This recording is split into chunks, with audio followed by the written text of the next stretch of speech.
بسم الله الرحمن الرحیم. شروع کوم د ډیر زیات بخونکي او د ډیر زیات مهربان رب په نوم باندې. السلام علیکم ورحمت الله وبرکاته. امید در کوم چې تاسو ټول به ټیک ټاکې. الله پاکم خوشاله آباد ساته. الله پاک دې زمونږ او ستاسو ټول نیک خواهشات او مقاصد دا د الله پاک پوره کړي. الله پاک د موږ او تاسو ټول د مشکلاتو نه، د پریشانو نه او دغه رنګې د جګړو نه په آرام کې ساتي.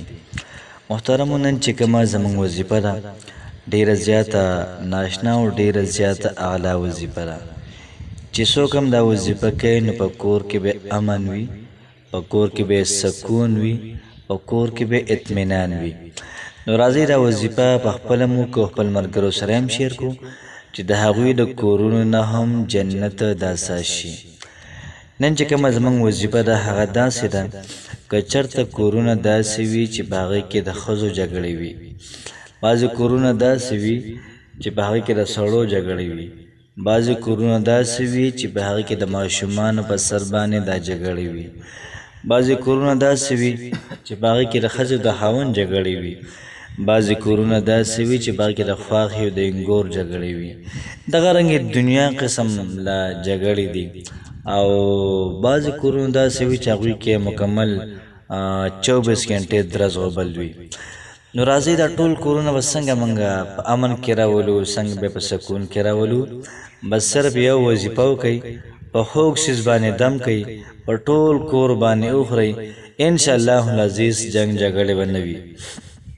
که چېرته د ښځو د خاوند منځ کې جګړه وي نو دا آیات مبارکه د 21 پیرې مخکې وروسته هغې نه درود شریف ووایي. دا آیات مبارکه دې ووایي په خوږ څیز د دم کې، یا دې دا خوږ څیز په چایو کې واچوئ، یا دغه رنګې په شربت کې دې واچوئ، یا دغه رنګې نور څه چې پاخئ نو په هغې کې دې ور واچوئ او په دوی باندې دې وخوري.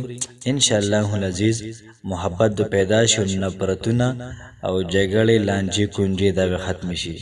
که چېرته د خواښې او د انګور یو بل سره لګي نه، دا آیات مبارکه 21 پیرې ووایئ او په خوږ څیز دم کوئ او په دواړو باندې وخورئ. انشاءالله العزیز نفرتونه به ختم شي. دغه رنګه ښکلی ژوند به دوی ته الله پاک محترم ورکړي. که چېرته دفتر داسې وي چې په هغې کې ملګري داسې وي، بعضې کس هم بدخویه وي، د خبرو په چل باندې پوهېږي نه، په نن خبره باندې جګړې کوي. نو دفتر والو دپاره دا وظیفه هم ډېره خاص ده. نو دا وظیفه د 21 پیرې وکړي او په خوږ څیز د دم کې په د ټولو باندې دې وخوري. انشاءالله العزیز د ټولو په درمیان کې به محبت واقع شي او دغه رنګې نفرتونه، بغض، حسد دا به ختم شي. دغه رنګې سکول دی یا دغه رنګې څومره دکانداران حضرات دي، نو که دوی دا وظیفه وکړي او په ټولو دکاندارانو باندې وخوري، انشاءالله العزیز ټول به لکه درونو په شانتې وخت به تېروي، ښکلی ژوند به تېروي، بهترینه زندګي به تېروي. دغه رنګې په کور کې درونو مابین کې جنګ رالی، دغه رنګې د خویندو مابین کې جنګ رالی، دغه رنګې اکثر ګاونډیان داسې وي چې ډېر زیات ښه خو بعضې وخت کې ګاونډیان ډېر زیات بدپلقه وي. نو که چېرته د آیت تلاوت کړی شي او په هغوی باندې په خوږ څیز باندې دم کړی شي، په هغوی باندې وخوړی شي، انشاءالله العزیز الله پاک به له ښکلی محبت پیدا کړي، نفرت به له ختم کړي. په دې آیت مبارکه کې الله پاک پخپله وایي لو انفقته، که چېرته ته خرچ کړی وی پیغمبره، یا که ته خرچ کړې ای پیغمبر ما هغه څه فی الارض چې په ځمکه کې دي جمیعا ټول، ما الفت بین قلوبهم، تا به د دوی په زړونو کې محبت نه وی راوستی، ولکن الله الف بینهم، الله پاک د دوی منځ کې محبت راوستو، الله پاک د دوی منځ کې محبت راوستو. انه عزیز حکیم، الله پاک غالب دی او د حکمت والا دی. نو موږ به راوړو سورة الانفال، د هغې آیت نمبر دی 63 نمبر آیات دی، 63 نمبر آیات دی. نو دا آیات به موږ درود شریف به 3 پیرې ووایو، د هغې نه بعد به د آیات 21 پیرې ووایو، بیا به د هغې نه بعد 3 پیرې درود شریف ووایو او په خوږ څیز باندې به دم کو. په چا چې د آیات مبارکه دم کو، انشاءالله العزیز ستا دیوانه بشي، ستا لیونی بشي.